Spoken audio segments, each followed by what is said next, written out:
Welcome to another edition of From the Press Box here every Monday, 9 a.m. to 10 a.m. We talk sports.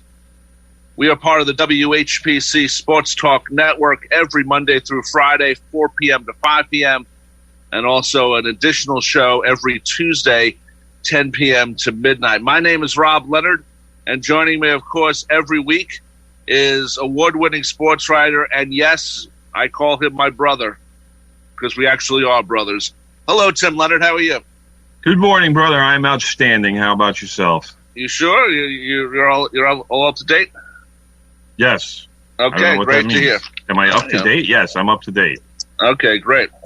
Let's talk about something that's come back into the news after a couple of weeks of not being in the news, really. It seems that the Mets ownership might be selling sooner than later. You got Steve Cohen increasing his bid to buy the Mets.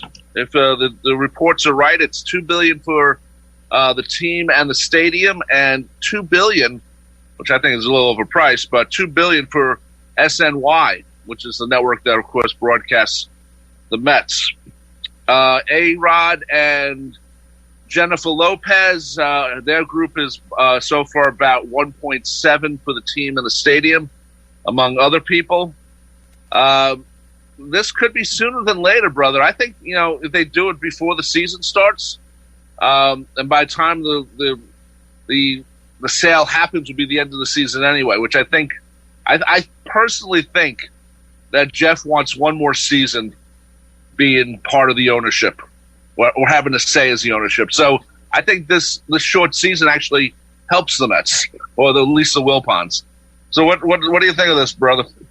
Well, I'm actually surprised that Steve Cohen's bid came in as high as it did. I am too. We have to remember that his initial offer a few months ago, if memory serves, was 2.4 million, or I'm sorry, 2.4 billion.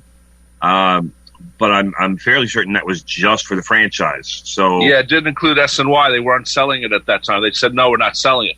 Right. So you can say $2 billion for the team and $2 billion for the network and whatnot. It really doesn't matter how you split it up. If you wanted to say 2.2 for the team and 1.8 for SNY, who cares? It's basically Steve Cohen wants the whole kit and caboodle, as some might say. It's obviously an enormous offer. I'm surprised, in fact, very surprised, that the Wilpons likely will come out on as massive winners here, because had they taken Cohen's offer a few months ago, obviously it would have the offer was still massive at $2.4 billion, but it's surprisingly to me the Wilpons will actually even do better with this new offer. Well, I also think, brother, that Steve Cohen, though he doesn't mention it at this time, could take a minority partnership from someone else. And this is where MSG comes in, because they can't own a team full time. But if they merge in a little bit and run SNY as part of a conglomerate that owns the Mets, they could do it. Because, as you know, Larry Dolan owns the Indians, and he is related to the Dolan family. Right. So this, I think, is something that could happen along the way, too, because $4 billion is a lot. Cohen's worth about $14 billion. Now, mind you, $1 billion is still a lot of money, but, that's like 1/3 of your money going to the Mets. And, that's still a lot of money no matter how you look at it. Now, Cohen's a Met fan, so it's not just an investment for him. It's, it's part of, who he is. He's a Met fan. So that could be part of it, too. And you know what? I mean, I could see this happening more quickly than people think. But it's only going to happen so quickly. Obviously, with any deal, when there are billions of dollars involved, these things don't happen as quickly as you might hope they will. I know Met fans, obviously Met fans desperately want to get rid of the Wilpons. That's every Met fan I know wants to get rid of them. Even if it's somebody, like, let's face it, Steve Cohen, he's got some issues in his past. Yes, he does. That is something that Major League Baseball seems to be fine with turning a blind eye towards. But if the money's green, then again, that's the old saying. As long as the money's green, it doesn't seem like MLB is overly concerned. And that's the same thing goes for Alex Rodriguez. I mean, he's also involved. His offer was considerably lower than Cohen's, obviously. From what I remember reading, it was in the $1.7 billion range, and obviously that's not just Alex Rodriguez and Jennifer Lopez, but it's others involved in his group. Right. But that, how can Major League Baseball consider an offer from someone who they suspended for a year from their league? I don't understand that. And obviously, Phil Mushnick has written more than a couple columns about that very subject, and I tend to agree with him. I do too, but as I think Alex Rodriguez has shown that you can ask for forgiveness. You can be a good player otherwise, not a player as a on the field. I'm just saying as part of how to be an owner or how to be an analysis. He's a very good analysis on Fox Sports. Yes, analyst. An analyst. I'm sorry. Yes. And he's. I think he's tried to get approval, so to speak, to come back, and I think he's got it. I think he's been very good since he got suspended. Of course, that didn't look good when it happened.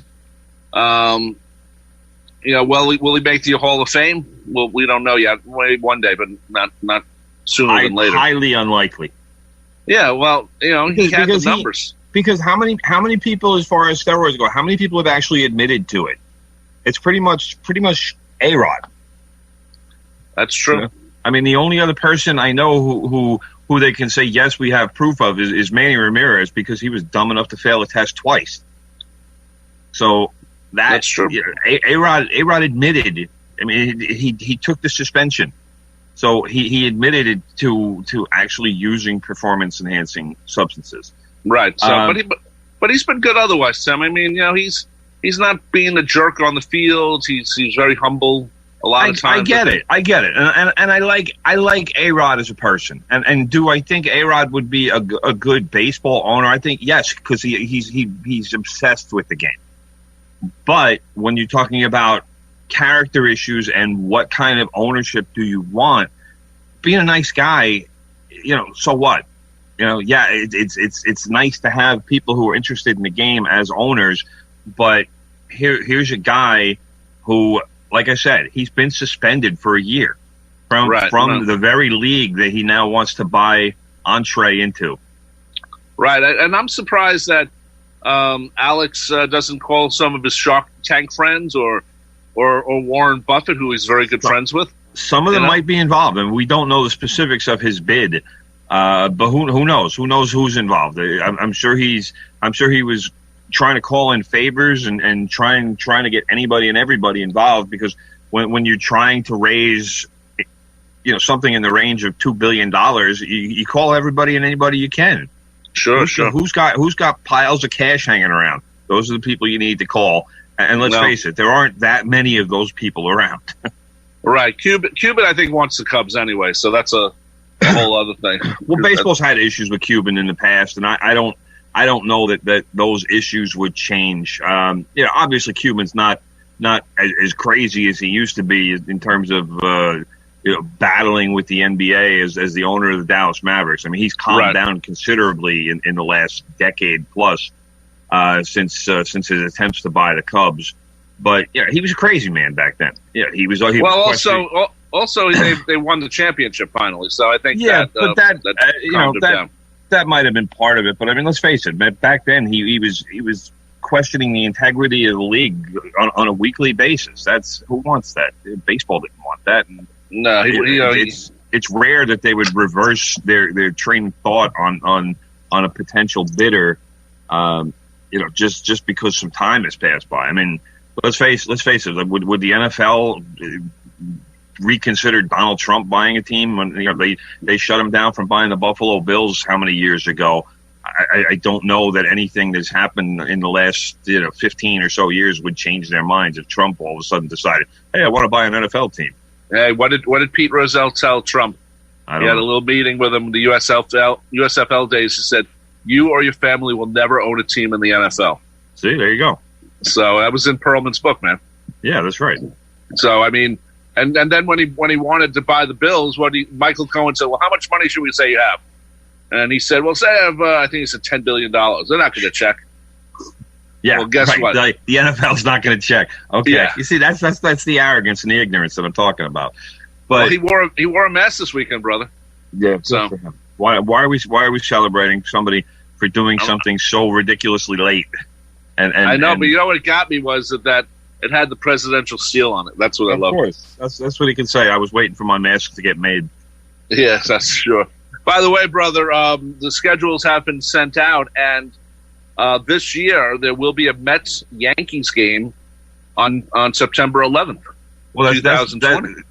No, 2021, bro. That's next season. Oh, next week? I thought it was for this season. Yeah, see, that's why it was kind of quiet. That all right, we got the 2021 schedule coming out, and it's like, dude, we haven't played a game in 2020 yet, and it's summer already. But now all of a sudden, hey, here's the 2021 schedule for you. And yeah, that was that was. I'm still 20-year or the next year will be the 20th anniversary of 9/11, and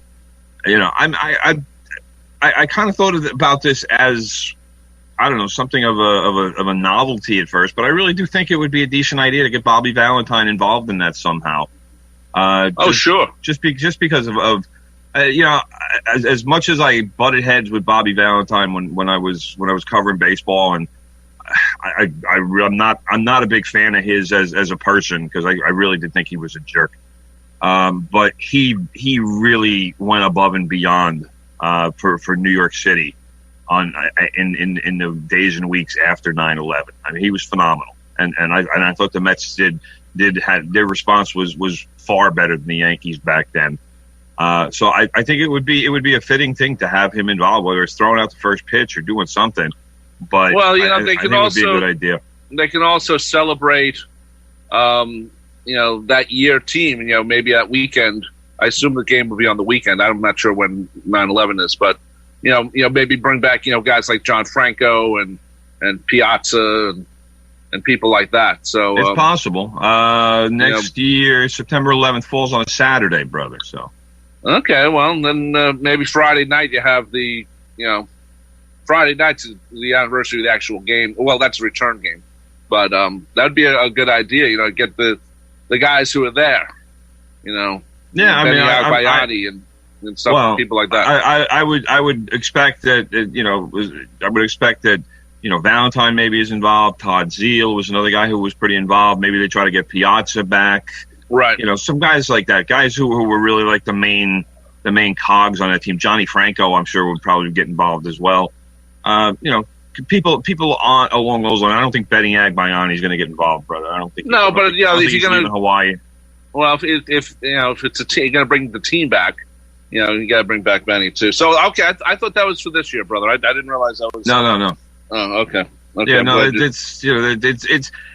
was when I saw the announcement about 2021 schedule. It was really kind of understated, and I'm not really sure why.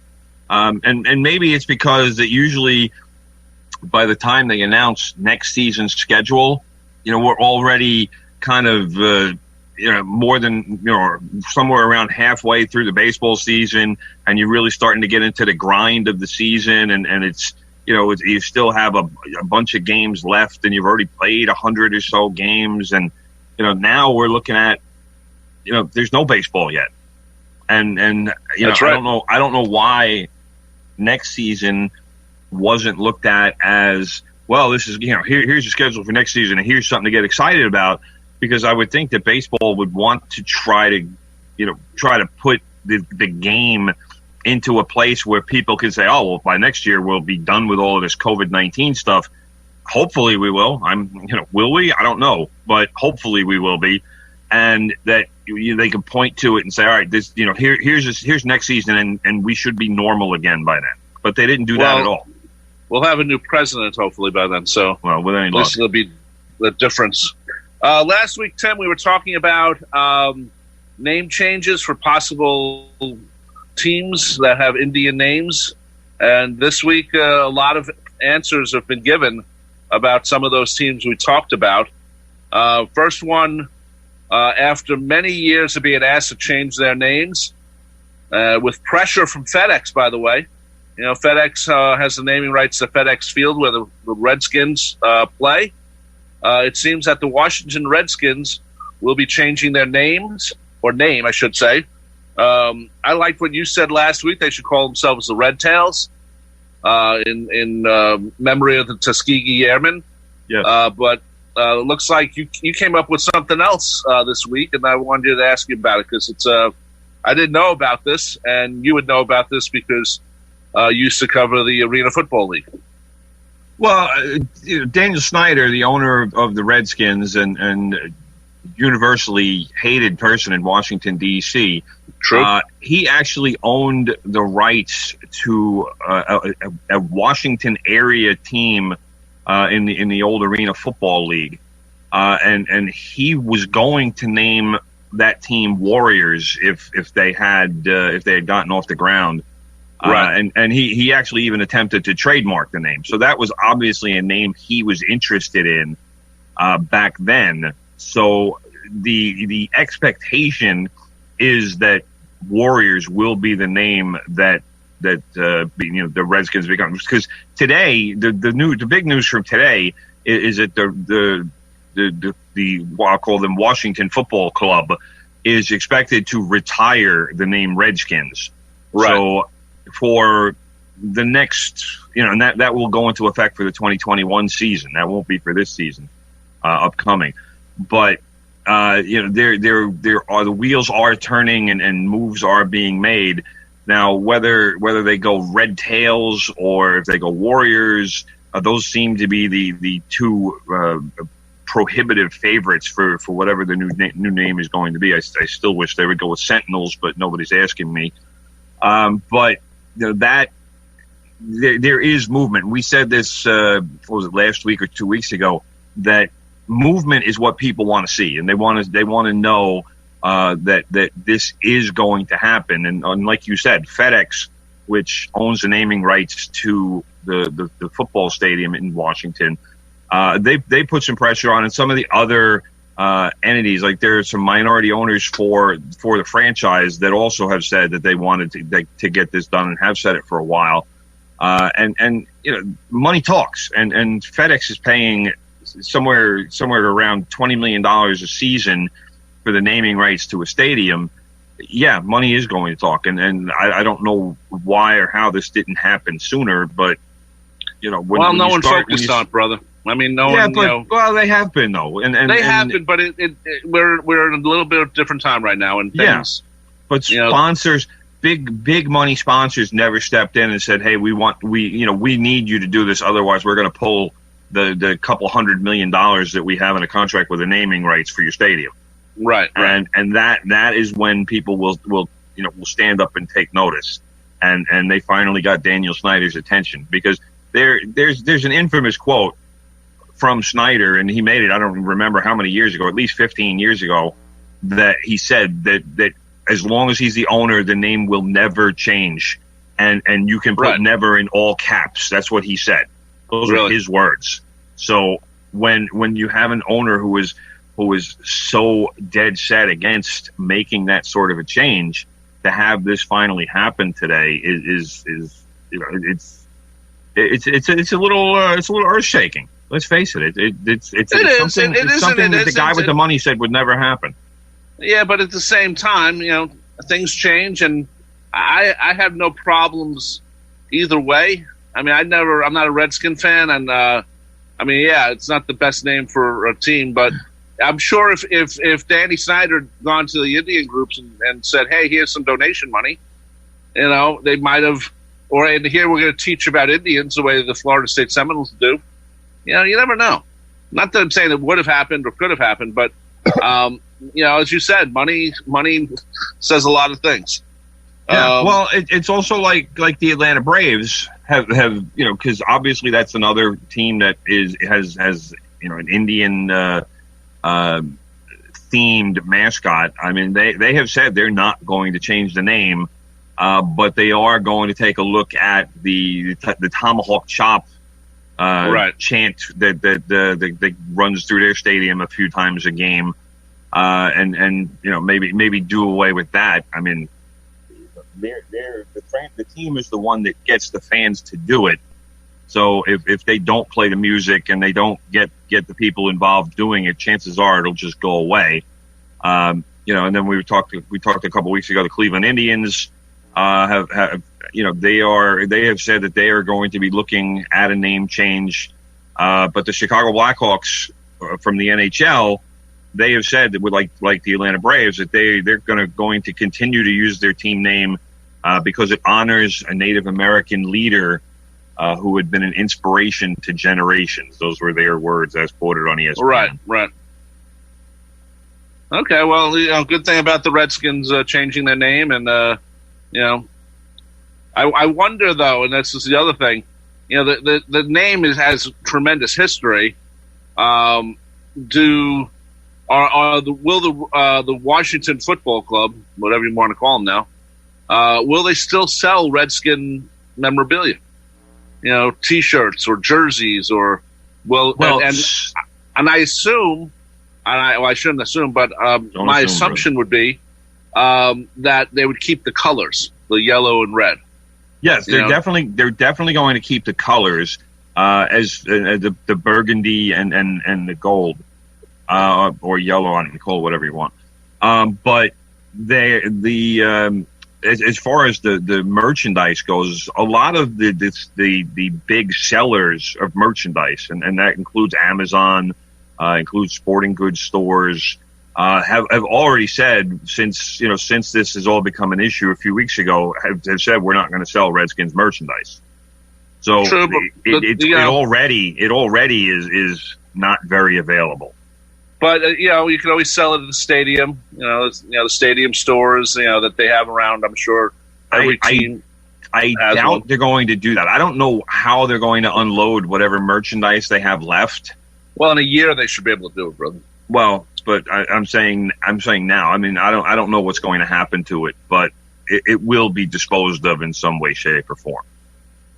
Right, and more than likely for a profit. But we'll see how that goes. Right. But I said this a couple weeks ago when we had the conversation when this first came out, as far as that this was going to happen. This is a phenomenal opportunity for Daniel Snyder to make a boatload of money, because if he can get rid of whatever Redskins merchandise he currently has, and that there are going to be a segment of society that just wants to buy as much as they can, because it's going to be this now historic thing that has gone away. But he's also going to have all of this new merchandise, and that's why this name change is going to take a while and not going to go into effect until 2021. It's because there are trademark issues involved, and that is going to be that's going to be what we look at.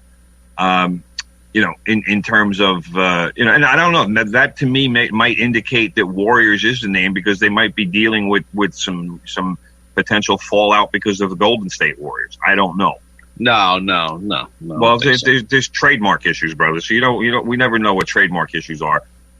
Red Tails, obviously, no, there's no franchise out there called Red Tails. There's Red Storm. There's all kinds of teams that have red in their names, but Warriors could be an issue. I don't think to the point where they wouldn't be named the Warriors, because they're on opposite coasts. You have the San Francisco Giants and the New York Football Giants, so it's not like there aren't any other teams out there that have the same names. Right. But there's obviously all kinds of legal issues that need the the I's need to be dotted, the T's need to be crossed, and we're going from that standpoint. But we'll see where it goes, and I expect that we'll have some sort of an announcement. Not maybe not sooner than later, but fairly soon. It's not going to drag out for 6 more months. I can tell you that. Right, I understand that, and I'm surprised, but I'm happy about it. So it's I don't think this is going to be the only thing that might happen is when you talk about the past, do you not say it? Do you say the Washington Football Club in 1972? It was the Over the Hill Gang. Do you not say that ever again? And that's there is a history. I mean, they've been the Redskins for 100 years or whatever the amount of time. So I mean, it's just something to think about. We should say that the Indians. No word on the Indians yet. Will they change their name? Like I said, they should have changed it when they moved to their new stadium in '97. Would have been the perfect time to do it. And the Blackhawks. I don't know if did we mention the Blackhawks? Yes, we did. We mentioned the Blackhawks, brother. Yeah, okay. They're going to keep their name, and there's nothing wrong with that either. Blackhawk tribe. Maybe set. Like I said, I think the Florida State Seminole thing is a great way of keeping your tradition, but also explaining history at the same time with the people who are involved. So that I thought that was a good deal. I didn't even know about that deal until a few weeks ago. So anyway, brother, it seems that the world down at Disney World. Well, it seems that the NBA. Yes. It seems that the NBA players are complaining. Incredible to me. When I first heard the complaints, I just all I could do was shake my head, brother. But go ahead, explain what you're referring to. Well, they're used to staying in luxury rooms and allowing their groupies to come in anytime, and they can't have it this time. Even though it's Disney World, and I'm sure they're staying in the best hotel in Disney, and there's a lot of good hotels in Disney, in the bubble there. It seems that they're complaining. Not sure why. I mean, how bad can it be? Well, here's what I don't. It's I didn't Disney. get. Here's what I didn't get. Mickey Mouse comes and puts a little mint on the pillow before they go to sleep. But here's what I didn't understand. I'm not even going to say which NBA player this was, but they tweeted a picture of their room down at Disney, and this is the NBA bubble. Right. And I was of the mindset that it was going to be. I mean, everybody understood what it was going to be. So now we're looking at the NBA, and he tweets a picture of the room, and he said, "It looks like a Motel 6." And I'm like, first of all, it looks like a fairly nice room. It might not be exactly what they're used to, but it looks like a pretty nice room. And they're complaining. So we've actually stayed at a Motel 6. We've stayed at the Wynn in Las Vegas. So I mean, we span the gamut of hotel rooms, brother. Right. Anyway, let's pivot here, brother, because I see now that Kristie Ackert of the New York Daily News has joined us in the Zoom chat. Is she with us? Kristie, you there? I'm here. Kristie's there. All right, Kristie, welcome back, ladies and gentlemen. She leads all the other sports writers in coming on this show with like 6 or 7 times. We appreciate that. You're up against Bill Madden and the late Phil Pepe. So. And Len Berman too. Len Berman came on our show once. I was about to see Daily News royalty until you mentioned Len Berman, but that's fine. Anyway, Kristie, of course, is the Yankees beat writer, and she's having a fun year so far. No, she really isn't. Well, that's my first question. How has it been this year, Kristie? I mean, not just the fighting between the players and the teams, but just as a writer and how to prepare yourself for the season. When this all happened, what was going through your head? Because you've had to still write, obviously. I've written every day, 5 days a week since this happened. What has gone through my head? Not a lot. Just what is my next story, honestly. Trying to keep grinding through a season without games is pretty hard.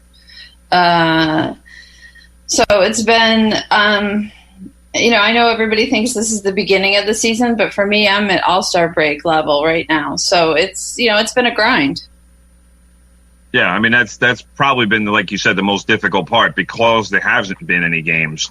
And it seems like, I mean, people don't necessarily understand that when you're looking to see what the next story is going to be, and there are a lot of days where you probably have no idea what that next story is going to be because, all right, usually it's whatever the game is and something will come up pre-game, and it's that kind of that issue is always kind of built in. This year it hasn't been that way. So it really, I have a lot even more respect than normal for baseball writers this season because it's been absolutely insane what you guys have had to go through this season. Well, I mean, the stories come from what happens in the games, what issues develop, and nothing happens. Right. So, I mean, other than the few people that they were leaking the league and union stuff from, it was pretty bare scraps out there. For sure.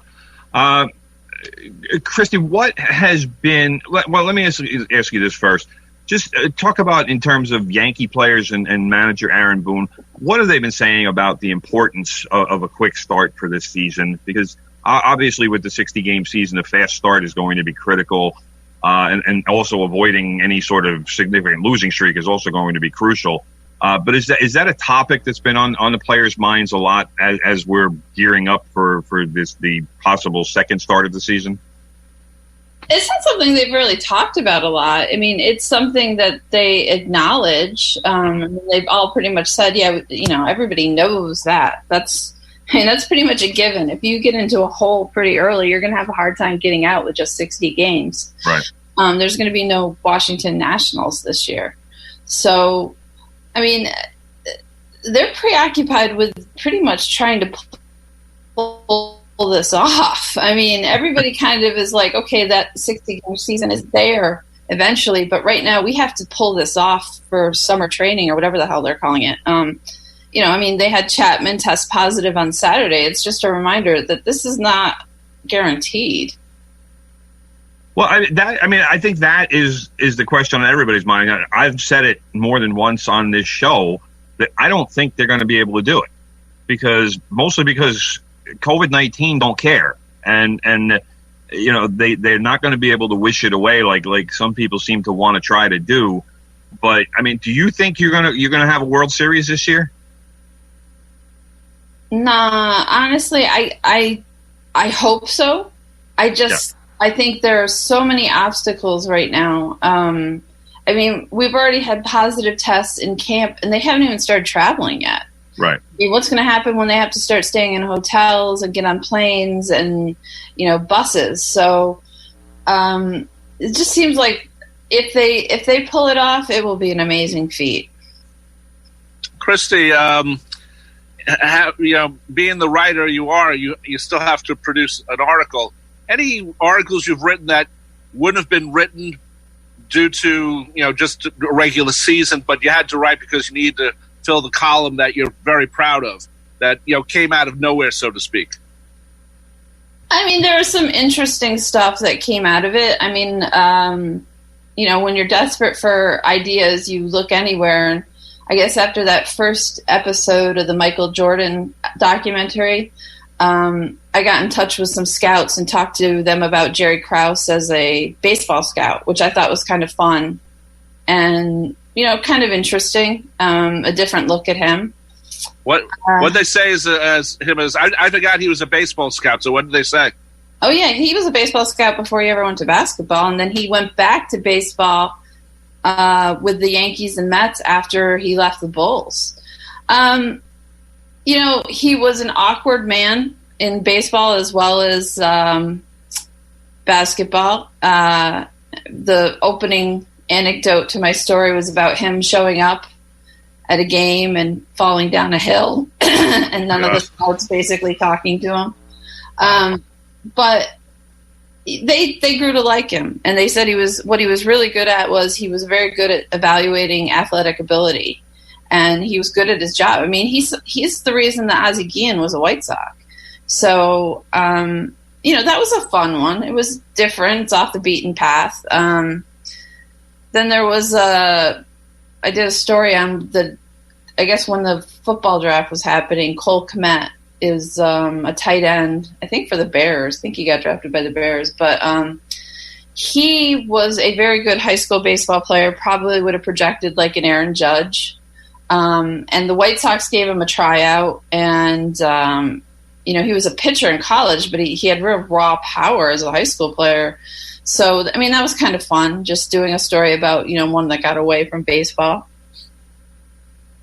No, speaking of Jerry Krause, I watched, just as a sidebar here, I watched some of the miniseries, as I guess we call it now, of the Bulls season, and my sister hated Jerry Krause. She watched him. She doesn't know the history of him at all. She goes, "Oh, he's so mean. Why did he sign a better contract for Scottie Pippen? That's not nice." And it was just kind of funny that she just automatically hated him. I kind of feel bad for him. Yeah, a little bit. I thought so too, a little bit. Yeah, and he's just doing his job. That's what the scouts kind of said. They were kind of disappointed in the way he was portrayed. Okay, Kristie, just kind of turning back to the Yankees. First of all, I know that I saw that Aaron Judge has a stiff neck and has been held out of training for a couple days, but for the most part, he and Giancarlo Stanton, I assume, are still healthy. I guess we have to assume that. Yeah. Okay, just checking. I mean, the thing about this is, we're not allowed anywhere but the press box, so I can't tell you what I see. I mean, I don't see if they're limping in the clubhouse. I don't see if they're going for treatment. So, yeah, they're telling us they're healthy. Yeah, that was one of the questions I want to ask you. Just talk a little bit about how this season already has been different for you and how you do your job. And I'm assuming access to the clubhouse is completely out.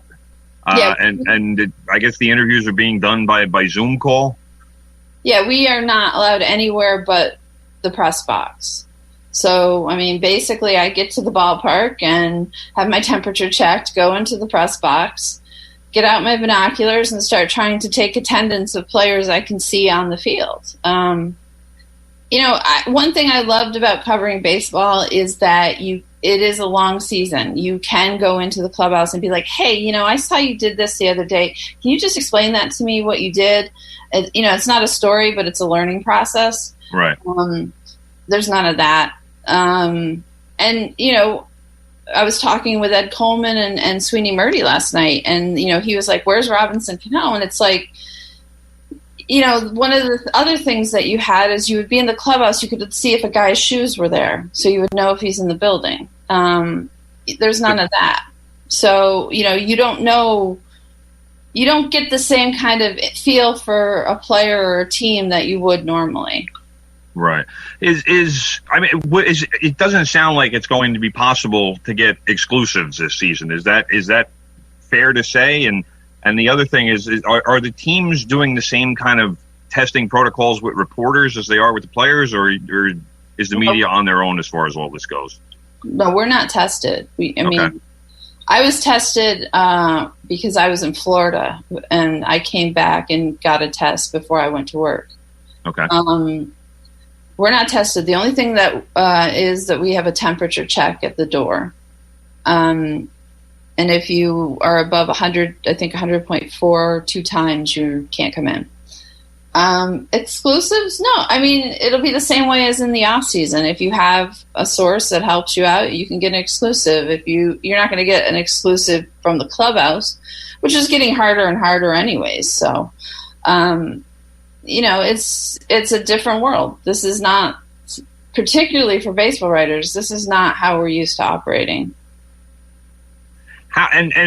Just how much of a difference has it been, and how difficult has that made the job? Because I mean, I've seen some of the Zoom calls, and we've seen some of the stuff on Yes Network in terms of how it's working, but it just seems like you've kind of lost at least one or two layers of access to players and coaches and managers. We have no access to players and coaches and managers. Right. Just, a conference call, basically. How hard is it? I'm not going to complain about doing a job when so many people don't have jobs right now, but it's not ideal, and it's not fun. It's a lot of stenography at this point. We're talking with Kristie Ackert. She is the Yankees beat writer for the New York Daily News, and we're talking about what it's like to be in the new COVID-19 era of covering baseball. My question for you is, how has your bosses at the Daily News handled this? Are they, what's the word I'm looking for? Are they busting your chop? No, the wrong term. How are they getting you to? No, what's the wrong word too? My bosses have been fine. I mean, okay. The expectations have been, they've been. They understand that there's no sports. They understand that people's lives are pretty much predominantly occupied by, the economy and the news right now. Well, that's my question. They realize what's going on. They're not being hard noses, I guess. They have to. Well, you never know. You never know. They might say, write something about the 61 Yankees. Who knows? No. I mean, they encouraged us to be creative. I've been complimented for being creative. The head editor of the Daily News has repeatedly said he doesn't know how we've come up with story ideas during this time. So they've been fair. Okay. Kristie, you mentioned Aroldis Chapman before and testing positive for COVID-19, and obviously he's been quarantined. Has the team given any kind of indication in just not necessarily only for Chapman, but have they said how long they expect players who test positive to be sidelined? And I'm kind of assuming it's going to be on a case-by-case basis. And I've also heard that they're going to have consecutive negative tests to get out of the quarantine. But has there been any kind of a timeline established for how long they expect players to be out and how long it's going to take them to get ready to play again? No. I mean, basically they won't answer that question. There is the 2 negative tests. Aaron Boone said that there is some other kind of protocol. I believe there's a joint committee. I believe it's a doctor and then someone from the union and from the league have to sign off on them coming back.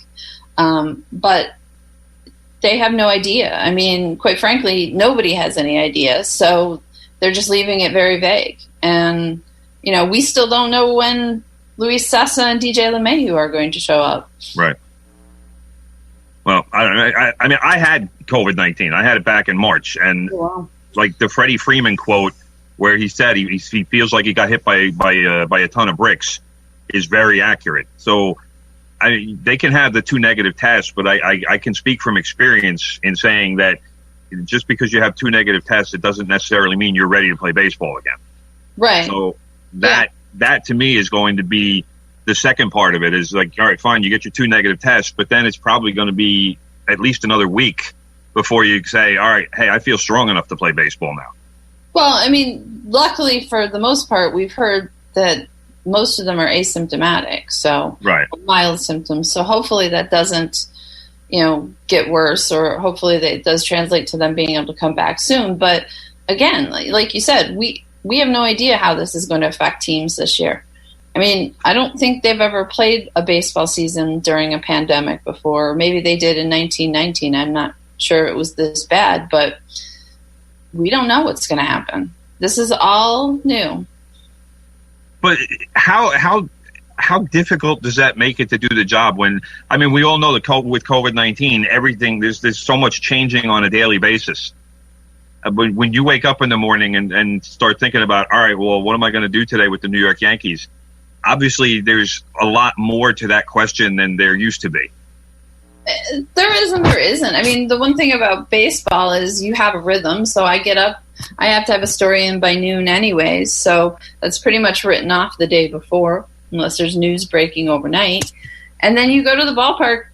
You go to the ballpark with a few ideas in your head, but you always know that there's a chance it's going to change. Right. Remember, I covered the Mets, and so I was very adept at, changing on a dime on what the story was going to be. So that was very good training for that. Absolutely, for sure. The other question, and I certainly don't mean to make light of this, but I'll ask it in this way. Does Masahiro Tanaka have the hardest head in baseball? Oh, boy, that was ugly. Maybe. Yes. I think he got hit. If you can get hit in the right spot of your head, I think he got hit in the right spot. I mean, it was probably about 3 or 4 inches above his temple, which seems to be a harder spot. But boy, yeah, that was scary. Yeah, absolutely scary. And for to get hit by a line drive from Giancarlo Stanton, who is probably one of the last guys you actually want to get hit with a line drive from, and the next day to be walking around the ballpark and seemingly be fine was unbelievable, first of all. But how has Tanaka looked in the last couple of days, and what's the plan as far as getting him back out there and starting ramping him up again? Well, they say he looks good, but we haven't seen him, so I can't verify that. They say he's going to do more strenuous exercise, basically. They don't know when he's going to go off a mound. Okay. And part of that is, concussions are similar to COVID. We don't know when they're going to feel good. It's not based on, okay, he's got better flexibility or more range of motion. It's based on how he feels. Mm-hmm. And so, look at what happened to Clint Frazier. Symptoms can come back. So they're being very vague about when. They're not putting a timeline on him because they know, and we do this. If he's not throwing on the day he says he's throwing, we're asking why there's a setback. So, they're being very vague about it. Kristie, how is it different being not in Tampa covering the Yankees, covering summer training, if you want to call it, and being, in New York where you live? How has that affected how you cover the team, or not coverage, but how you look at the team?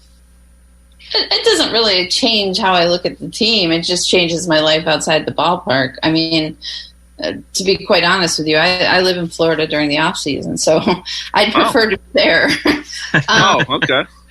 So, I prefer to be home. There's a lot less traffic in terms of getting to the ballpark. I think it limits them in what they can do, because there is only one field. There are only 3 bullpens. Right. Mounds. There's only 3 batting cages. So, I think it's been harder for them than it is for me. And all you go to the press box, and is it like social distancing in the press box too? Or do you guys, get? Yeah. They have X's on certain desks so that we're 6 feet apart, and we're pretty well spread. There's probably not 35 of us right now. There's probably about 20 of us. But, they have us pretty well spread out throughout the whole press box. We're not allowed anywhere near the broadcast areas, so they've separated those. Everybody's wearing masks.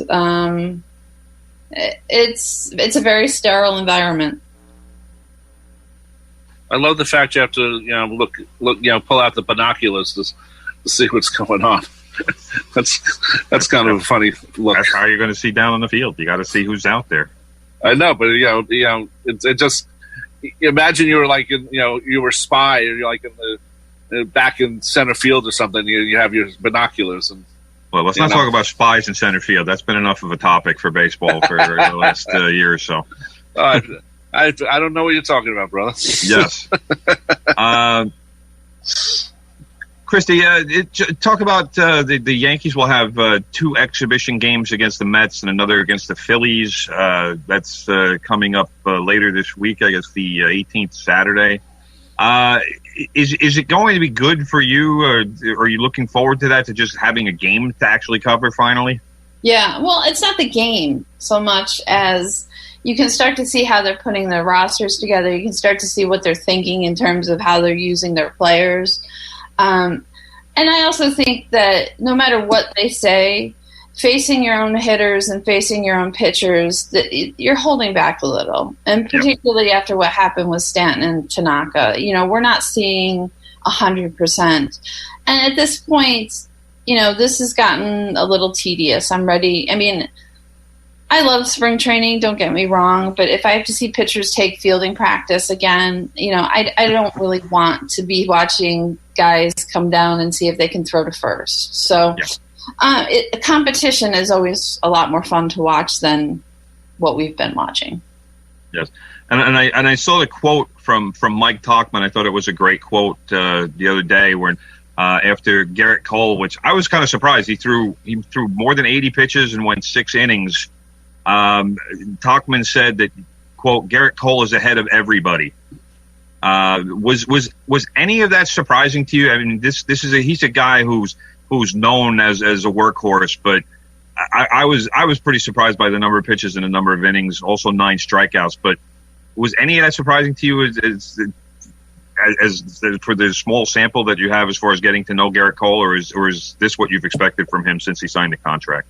No, I mean, if you think about it, he's one more spring training start away from the regular season. This is where he needs to be. If he wasn't at 80 pitches, I'd be a little concerned.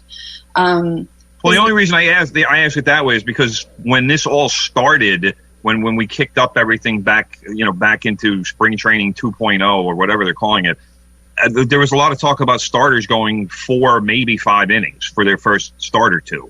And that's why I was kind of surprised when I saw yesterday 80 pitches and 6 innings. I was like, wow, all right, that seems advanced. But like you said, I mean, this is kind of where he should be, I guess. Right, and that doesn't mean he's going to go 6 innings when the regular season starts. I mean, right. The intensity goes up a bit. But every spring training, that's where he should be, 6 or 7 innings. Your last spring training start, you generally pull back a little bit.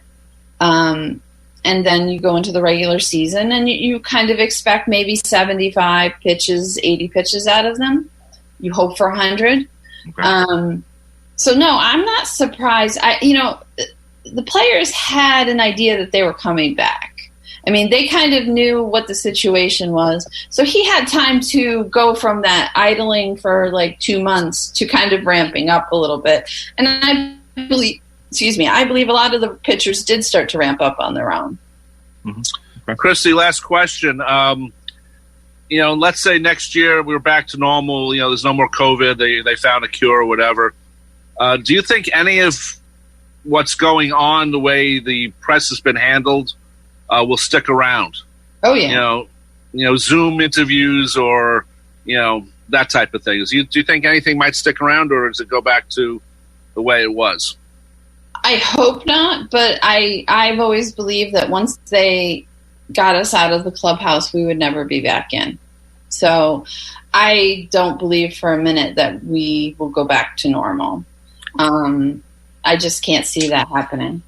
Well, I hope you're wrong, but good point about they've tasted it, and it's they can say, well, look what happened last year. It worked, didn't it? No, it didn't. But anyway, thank you, Kristie Ackert. Kristie Ackert, of course, the Yankees beat writer for the New York Daily News.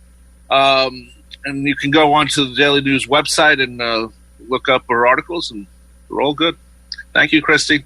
Thank you. Bye-bye. Thanks, Kristie. Great stuff. And we have a few more minutes, brother, before our show ends and Big Ed Newlands takes over with the Good Gold Show. Quickly, brother, ESPN, who was Adrian? Adrian Wojnarowski, brother. You worked with him, didn't you? Yes, I did. He was formerly the columnist for the Bergen Record, where I was working. But ESPN has suspended Woj, and we don't know for how long. But because the news was just breaking last night, and ESPN is kind of keeping it close to the vest. But Woj has been suspended for at least a little while for sending a profane response, and I can't use the word that he used, but sent a profane response to Missouri Senator Josh Hawley, who had sent a letter to NBA Commissioner Adam Silver and CC'd apparently several media members, Right. complaining about just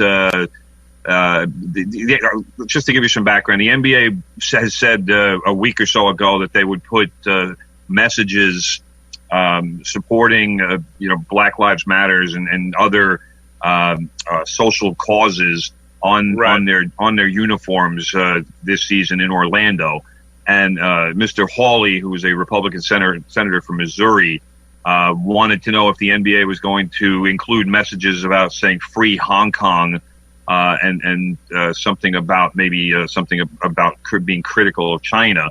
And Woj responded with a 2-word profanity that starts with F. So why he's doing that, because the NBA has agreements with the Chinese television. So right, and that went back to last year, and there was the Houston Rockets GM was involved with that because he had talked about Hong Kong and those issues, and it wound up with China canceling some NBA games in the country. Right. And the NBA took a little bit of a hit on that, but China is a massive market for the NBA, and sure, and this letter that Mr. Hawley sent, it was typical baiting by a Republican looking to get a reaction more than anything else. The faux outrage crowd, as I like to call them, and Woj knew pretty much immediately that he had made a mistake, and he reached out and apologized pretty much immediately via Twitter, and said that there probably would be some kind of an issue, but it was kind of a silly thing to do, but it was also justified. I know a lot of writers have backed him on this, and some said. At least one said that he wished Woj had said it twice instead of just once. So well, brother, we got to call it a day. Our show is over for the hour. We should say Tottenham won yesterday. Tottenham defeated Arsenal 2-1 in the North London derby. Toby Alderweireld, or as I like to call him, older dude. We thank Sean Novat for keeping this on the air, and we look forward to Big Ed Newlands with the Good Gold Show. Stay tuned to listen to all the great oldies that Big Ed plays. I'll see you Friday with Beatles songs. Brother, take care. Talk to you soon. You too, brother. Bye-bye.